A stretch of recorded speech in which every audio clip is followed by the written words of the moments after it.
Hi there, friends. Let's start part 2 of forms of business organization. See, part 1 में हमने sole proprietorship यानी अकेला आदमी बिजनेस करे, सोल प्रोप्राइटरशिप और हमने पार्टनरशिप के बारे में देखा था, बराबर ना?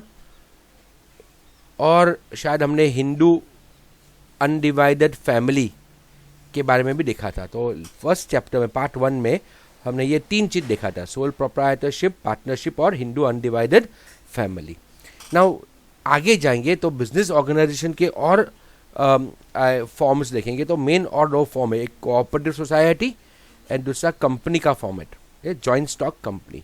तो उसके बारे में हम अभी ये लेसन में देखेंगे. राइट, खास करके हम जॉइंट स्टॉक कंपनी को समझेंगे, लेकिन फर्स्ट हम कोऑपरेटिव सोसाइटी उसके बारे में देखेंगे. राइट, तो नॉर्मली जो है sole proprietorship, partnership and company, वो 3 बिजनेस के प्रकार है from the point of view of primary objective profit होना. Let's see, this is it कि प्रॉफिट प्राइमरी ऑब्जेक्टिव हो, वो पॉइंट ऑफ व्यू से we have proprietorship, partnership and company format. लेकिन ये जो है तीनों जो फॉर्मेट्स है वो कस्टमर को एक्सप्लॉइट करते हैं, उनको प्रॉफिट कमाना है. ऐसा नहीं कि एवरी इंस्टीट्यूट डज इट, ऐसा नहीं है, बट कस्टमर का कई बार एक्सप्लॉइटेशन होता है. कैसे एक्सप्लॉइट होता है? लो क्वालिटी गुड प्रोवाइड करना, हाई प्राइस चार्ज करना, ब्लैक मार्केटिंग करना सामान का. तो इसको ओवरकम करने के लिए एक कोऑपरेटिव सोसाइटी एक नया बिजनेस का फॉर्म है, बिजनेस ऑर्गेनाइजेशन का फॉर्म है, और वो बाकी तीनों से वो डिफर करता है. उसमें कुछ स्पेशल कैरेक्टरिस्टिक्स है. एक स्लोगन जो है ना, नो प्रोग्रेस विदाउट कोऑपरेशन, आपसी तालमेल के बिना प्रोग्रेस करना, तरक्की करना असंभव है. So it comes into being with the objective of each for all and all for each. देखो, तो कोऑपरेटिव सोसाइटी का ऑब्जेक्टिव क्या है? One for all and all for one, each for all and all for each. तो 4 musketeers में, 3 musketeers में ये उनका सेइंग था कि all for one and one for all. The same thing यहाँ पे कोऑपरेटिव सोसाइटी एक कोऑपरेशन के बेस पे बना हुआ सोसाइटी. तो उसके बारे में हम पहले देखते हैं. तो let us understand about cooperative society. So meaning देखते हैं. ये एक वॉलंटरी फॉर्म ऑफ ऑर्गेनाइजेशन है. वॉलंटरी मीन्स कोई फोर्स से नहीं बना है, स्वैच्छिक है. अपने जिसको जुड़ना है वो जुड़ सकता है. Persons with common interest will get associated voluntarily, like farmers. चलो, एक एरिया के जो फार्मर है, ये सारे फार्मर्स का इंटरेस्ट कॉमन है ना, अपना सामान को बेचना मार्केट में, तो वो एक साथ जमा हो गए. और ये जो इंडिविजुअल्स है, let's say the farmers, let us से मिल्कमैन, तो मिल्कमैन या जो एनिमल हस्बेंड्री करने वाले लोग हैं, गाय भैंस पालन करने वाले लोग हैं, वो लोग क्या करेंगे? एक जमा हो जाएंगे. They get associated voluntarily, they form a cooperative society. और ये सोसाइटी के द्वारा अपना ऑब्जेक्टिव पूरा करते हैं. ऑब्जेक्टिव क्या है? To promote the economic interest of the members through cooperation among the members. So इसका डेफिनेशन देखिए कोऑपरेटिव सोसाइटी का. Cooperative society is a form of business organization in which individuals get associated for the upliftment of their economic interests on equal basis, on basis of equality. एक काम करते हैं, एक example लेते हैं, आपको ज़्यादा ख्याल आएगा.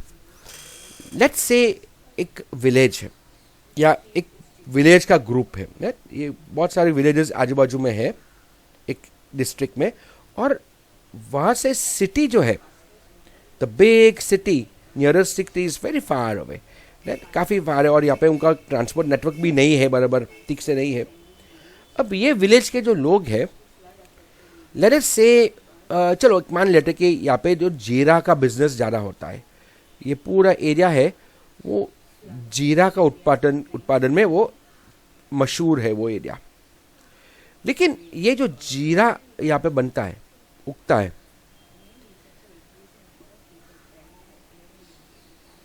ये जीरा को सिटी में लाके बेचना, ये विलेज के लोगों के लिए अकेले का बस की बात नहीं है। ये अकेला आदमी आएगा या बेचेगा, अकेला आदमी आएगा तो उनको वो आने जाने में पूरा दिन निकल गया, सिटी में आने जाने का, सिटी में कहाँ बेचे, एक पूरा दिन बैठा रहेगा सिटी में बेचने के लिए, तो उसका खेती कौन करेगा? तो बिग प्रॉब्लम ना फॉर दिस पीपल, कनेक्टिविटी नहीं है। सो होता क्या है, सिटी में से कोई मिडलमैन या दलाल बोलते या कोई ट्रेडर बोलते या ब्रोकर बोलते, ये यहाँ पे जाता है, अपना टेम्पो भर के, खाली ट्रक लेके वो गांव में जाता है और गांव के लोगों से वो जीरा खरीद लेता है। लेट अस से वो गांव के लोगों से वो 50 रुपया किलो में जीरा खरीदता है, राइट। वो ब्रोकर का खर्चा सिर्फ क्या हुआ, गांव गया ट्रक लेके, लोगों से 50 रुपये किलो में खरीदा जीरा, और वो ब्रोकर सिटी में आके वो बेच देता है। लेट अस से ये सिटी में आके वो बेचता है 150 रुपया में, राइट, पर किलो।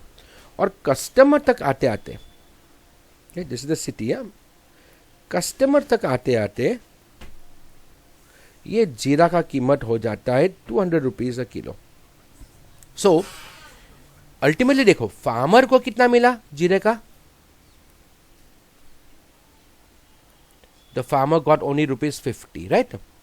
कस्टमर ने कितने में लिया, 200 में लिया। तो जिसने मेहनत किया उसको तो बहुत कम मिला, प्रॉफिट भी उसका, इसमें मेहनत का खर्चा सब आ गया इसमें, प्रॉफिट तो मान 10 रुपया हुआ होगा या 20 रुपया प्रॉफिट ले चलो, देर से फार्मर को 20 रुपया प्रॉफिट हुआ पर किलो, बहुत कम हुआ। ब्रोकर ने मस्त मलाई खा ली, उसको तो 20-30 रुपया से ज़्यादा खर्चा नहीं हुआ होगा और बहुत ज़्यादा उसने प्रॉफिट कमा लिया। या बीच वाला जो है आदमी है यहाँ पे सेलर, उसने भी कमा लिया। कस्टमर को ये 50 रुपये वाला चीज़ 200 में मिला, लेकिन लॉस किसका हुआ, फार्मर का हुआ। तो अभी ये सिस्टम नॉर्मल सिस्टम है, और यहाँ पे एक्सप्लॉयटेशन कस्टमर का भी हो रहा है और फार्मर का भी हो रहा है ना। मेहनत किया और वो बेचारा 20 रुपये कमाया, ये ब्रोकर ने कुछ मेहनत नहीं किया और उसने सीधा 80 रुपीज़ कमा लिया होगा। 100 में देखो ज़्यादा, 100 का मार्जिन, 20 का खर्चा मान लो, चलो फिर भी 80 रुपये कमा लिया होगा। यहाँ पे जो जीरा का व्यापारी ने भी 50 रुपये कमा लिया होगा यहाँ पे, और मेहनत तो इसने किया और कुछ मिला नहीं।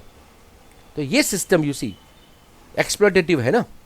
अब हुआ ये कि इसमें से कोई एक आदमी को मैं लगा कि तो रॉन्ग हो रहा है हमसे, हम क्या करें, तो दे डिसाइड के काम करें, ये पूरा सिस्टम को हम ब्रेक कर लेते, ये सिस्टम को हम बदल देते, हमें ये 150-200 में हमें नहीं बेचना है, हमें मीन्स हम ये पूरा सिस्टम को ब्रेक कर देंगे। तो एक आदमी एक नया आइडिया लेके आता है, ये पूरा निकाल लेता हूँ। अब क्या करेंगे, लेट अस से नाउ आइडिया ये आया कि ये गांव के लोग डिसाइड करते हैं कि एक काम करते हैं, हम सब ये आजू बाजू के गांव के लोग they decide, they come together and जैसे हम एक हो जाते, हम एक हो जाते और हम खुद एक सोसाइटी क्रिएट करते, एक कंपनी क्रिएट करते, और ये कंपनी का गोडाउन हम इस सिटी में ले लेंगे। तो हमारा जो कंपनी है, हमारी जो कंपनी है उसका एक गोडाउन हम सिटी में ले लेंगे, और हम एक बस ट्रक ले लेंगे, भाड़े पे ले लिया या बेचान पे ले लिया, और हम क्या करेंगे, ये जीरा, सबका जीरा हम खुद कलेक्ट करेंगे। यानी हम हमारा गांव के बाहर भी हमारा सेंटर रहेगा, गांव के सब लोगों से हम ले लेंगे जीरा, और लेट अस से, राइट, और हम ये ट्रक में, हमारा ही ट्रक में ये जीरा को हमारा गोडाउन में भेजेंगे सिटी में, हम यहाँ पे भेजेंगे अब सीधा, और सिटी से हम सिटी में बेच देंगे, अलग अलग जगह पर डिस्ट्रीब्यूट करेंगे, और अल्टीमेटली हम ये सोचेंगे कि कस्टमर को 150 रुपीज़ में पड़ जाए, कस्टमर को सस्ते में मिलेगा।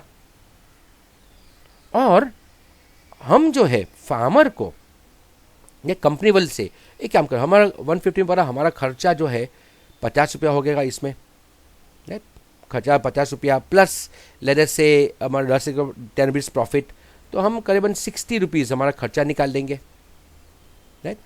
और बेचेंगे 150 में, 60 हमारा पूरा खर्चा निकालेंगे और फार्मर को हम ₹90 दे देंगे।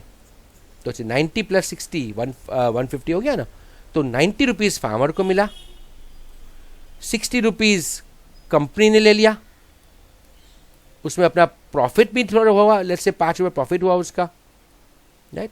55 रुपीज़ खर्चा हो गया उसका। फार्मर को बहुत फ़ायदा हो गया अभी, बिकॉज फार्मर को तो लेट्स से आगे भी 30 में पड़ा था, अभी भी 30 में पड़ रहा है, तो उसको अभी 60 रुपीज़ प्रॉफिट हुआ कंपेयर टू 20 अर्लियर। तो ये कोऑपरेशन से हुआ ना। देखो ये कंपनी किसकी है? ये सारे लोगों की, ये सारे फार्मर्स की कंपनी है। उन लोगों ने मिलकर कंपनी बनाई, कौन से बेस पे? कोऑपरेशन के बेस पे। तो ये जो कंपनी है उसको हम क्या नाम देंगे? We call it a cooperative society. तो यू कैन सी क्या हो रहा है, ये ऐसे सिस्टम है in which individuals, in this case the farmers, get associated. Associate means एक हो जाते हैं, कंपनी बनाते हैं ना। देखो दे फॉर्म अ कंपनी, काय के लिए? अपना इकोनॉमिक इंटरेस्ट को बढ़ाने के लिए, अपना आर्थिक इंटरेस्ट को बढ़ाने के लिए। सी उनको अभी ज़्यादा फायदा हुआ ना, 90 रुपीज़ अभी मिल रहा है, यानी पहले के मुकाबले ज़्यादा प्रॉफिट मिल रहा है उनको। और वो कौन से बेस पे होगा? इक्वल बेस पे, सब इक्वल हो गए, ऑल द मेंबर्स जो है वो सब इक्वल है। तो this is the idea of a cooperative society. चलो ये बेस पे हम इसके कैरेक्टरिस्टिक्स देख लेते हैं कि कैसा होगा। तो फर्स्ट वो वॉलंटरी एसोसिएशन होगा, मीनिंग वो स्वैच्छिक है, जिसको जोड़ना है वो जोड़े, जिसको नहीं जोड़ना है नहीं जोड़े। यानी कंपल्सन नहीं है कि सारे फार्मर को जोड़ना ही पड़ेगा, जिसको नहीं जोड़ना है तो मत जोड़े, जिसको उसका पार्ट होना है तो वो ज्वाइन होगा। और ज्वाइन होगा on the base of equality. Equity means equality. See equity in this case उनको शेयर मिलेगा, आपने जितना खरीदा शेयर, कंपनी का जितना रुकान किया उतना आपको शेयर मिला, आप उतने ही पार्टनर है उसके। देन उसका फॉर्मेशन काफ़ी इजी है, कंपनी के मुकाबले कोऑपरेटिव सोसाइटी को फॉर्म करना काफ़ी इजी है। Minimum 10 persons can join together और उसको रजिस्टर कर सकते with the registrar of cooperative society under the cooperative society act. देखो ये रजिस्टर करना कंपलसरी होता है, right. You have to register company, आपको कोऑपरेटिव सोसाइटी को रजिस्टर। आपने कई बार नाम सुना होगा सहकारी मंडली लिमिटेड, कोऑपरेटिव बैंक या सहकारी मंडली, ये सब वही है, कोऑपरेटिव बोलो या सहकारी मंडली बोलो। सो रजिस्ट्रेशन के कारण क्या होता है, सोसाइटी को एक सेपरेट लीगल आइडेंटिटी मिल जाता है, मीनिंग सोसाइटी का एक नाम आ जाता है, cooperative society. Let's say Sumul dairy लो, तो सुमूल डेयरी एक कोऑपरेटिव सोसाइटी है, या सूरत डिस्ट्रिक्ट नागरिक सहकारी मंडली लिमिटेड, तो सहकारी मंडली, ये मंडली एक पूरा आइडेंटिटी बन गया, एक कंपनी बन गई। और वो कंपनी खुद अपना इंटरेक्शन कर पाएगा, उसको एक अलग से पैन कार्ड मिलता है। देखो लीगल आइडेंटिटी मीन्स अलग से पैन कार्ड मिलता है, वो अलग से अपना टैक्स रिटर्न्स फाइल कर पाएगा, वो एक आइडेंटिटी है। वो मेंबर्स अभी उसके जो भी सभ्य है वो और इस सोसाइटी अलग हो गया है, राइट। मेंबर का खुद का बिजनेस अलग होगा, लेकिन वो कंपनी में, वो सोसाइटी में वो शेयर ओन करेगा अभी। देन यहाँ पे एक फायदा है कंपेयर टू कंपनी फॉर्मेट, यहाँ पे members are equal, means members को इक्वल राइट मिलेगा, इक्वल अपॉर्चुनिटी मिलेगा, नो डिस्टिंक्शन होगा, कोई भेदभाव नहीं होगा among members due to capital investment और अदर रीजंस। किसी ने 10 करोड़ का रोकान किया, किसी ने 10 लाख का रोकान किया, किसी ने 10,000 का रोकान किया। 10 करोड़ का इन्वेस्टर जो है मंडली में, उसका शेयर ज़्यादा है, 10 लाख का थोड़ा कम है, 10,000 का बहुत कम है, शेयर कम है, लेकिन फिर भी all of them are considered to be equal. यानी यहाँ पे नंबर ऑफ शेयर पे वोटिंग नहीं होता है, 1 पर्सन 1 वोट इज काउंटेड। अरे 1% 1 वोट। अभी ये 10 करोड़ का रोकान वाला को भी 1 वोट मिलेगा और 10,000 का रोकान वाला को भी 1 वोट ही मिलेगा, यानी there is equality, there is no distinction. उसका आइडेंटिटी सेपरेट है, मीनिंग दैट द रजिस्ट्रेशन के कारण the society gets a legal separate identity from members. Member से वो अलग है। इससे क्या होता है, कोई मेंबर अंदर नया आया या कोई पुराना मेंबर शेयर बेच के चला गया, इससे कोई फर्क नहीं पड़ेगा। It does not affect on his existence. Partnership में होता है ना, हमने देखा था पार्टनरशिप में 3 पार्टनर जमा हुए और एक फर्म बनाया, 3 में से एक निकलने का चाहा तो पार्टनरशिप डिसॉल्व हो गया ना। आपको नया पार्टनर को या तो लाओ, प्रोसीजर करो, या पार्टनरशिप को डिसॉल्व करके वापस नया पार्टनरशिप बनाओ। यहाँ पे ऐसा नहीं होता है। ये पूरा सिर्फ पार्टनरशिप फर्म और पार्टनर अलग नहीं है, बट कोऑपरेटिव सोसाइटी और अपने मेंबर्स पूरे अलग है। तो कोई नया आदमी आया, पुराना गया, अपना शेयर बेच के, तो फर्क नहीं पड़ेगा, कोऑपरेटिव सोसाइटी विल एग्जिस्ट। इसका मैनेजमेंट डेमोक्रेटिकली होता है, मीन्स इलेक्टेड रिप्रेजेंटेटिव्स, मेंबर्स के द्वारा इलेक्ट किए गए रिप्रेजेंटेटिव से उसका मैनेजमेंट होता है। वोटिंग राइट से कंपनी में जो है, कोई कंपनी फॉर्मेट में वोटिंग राइट इज पर शेयर, याद रखना, बट कोऑपरेटिव सोसाइटी में voting right is per member. मैंने क्या बोला, 1 पर्सन 1 वोट, यानी 1 मेंबर इक्वल टू 1 वोट। यानी कैपिटल पे इंपॉर्टेंस नहीं है, राइट, कितना पैसा लगाया वो इंपॉर्टेंट नहीं है, देखो, राइट, इंपॉर्टेंस आदमी पे है।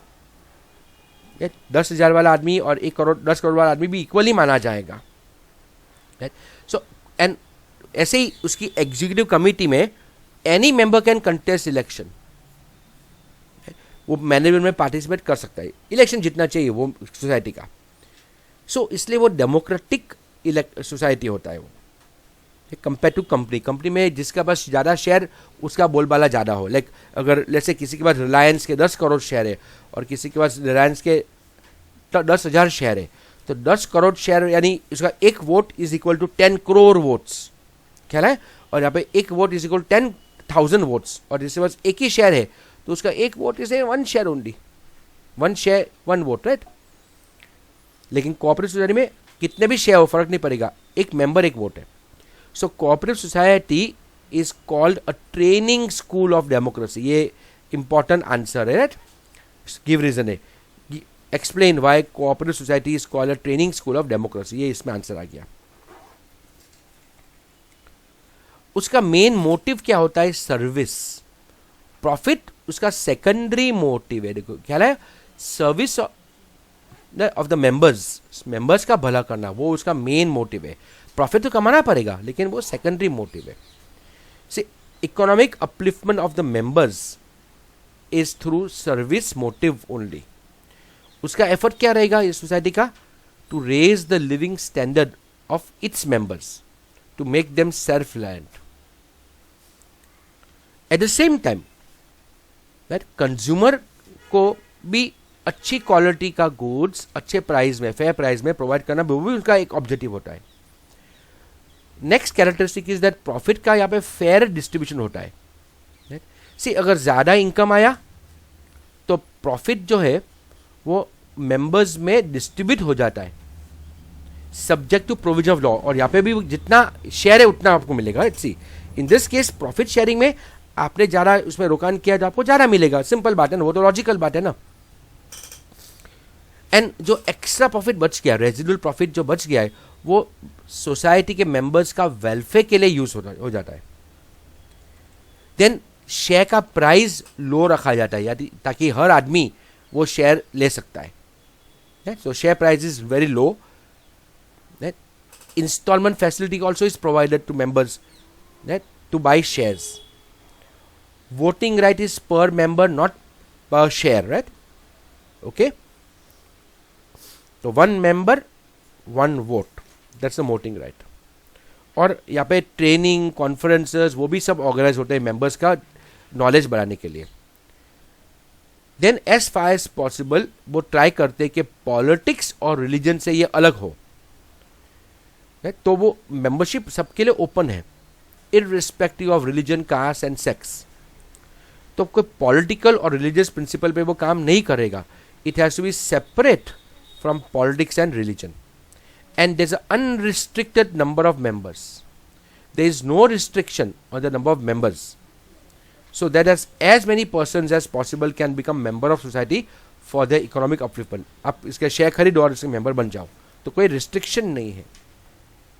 ओके गाइस, तो हमने कोऑपरेटिव सोसाइटी का कैरेक्टरिस्टिक्स और ये क्या है वो हमने पूरा देखा। काफ़ी लंबा वीडियो हो चुका है इसमें, बट आपको आइडिया आ चुका होगा। Now in the next video will talk of the advantages and disadvantages, and then will finish off cooperative society. So meet you in the next video. Bye.